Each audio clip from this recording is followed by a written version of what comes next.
President Donald Trump's attempt to overturn the election results of 2020 was based on an archaic law. In light of the investigation into the Capitol attack of January 6, 2021, attempts at updating the confusing and contradictory statute appear to be the most likely legislative remedy. The 1887 Electoral Count Act is expected to come up at this month's public hearings of the January 6 committee, which will examine ambiguities in the law to pressure then Vice President Mike Pence to reject certain state electors and hand the election to Trump. Pence refused to participate.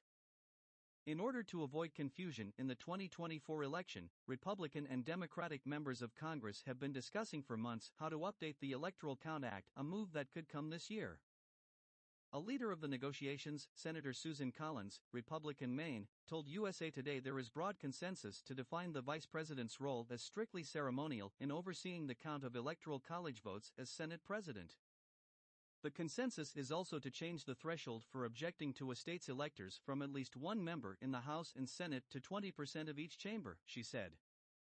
Legal experts are telling us it's imperative. We've just got to clarify this law, Collins said. It is very ambiguous. It is contradictory. It's written in this obscure language. It's not consistent with the Constitution. We need to get it done this year.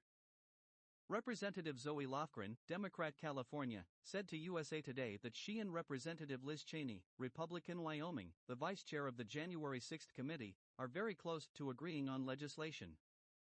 During the committee's hearings in June, Lofgren said legislation could be considered before, during, or after the hearings.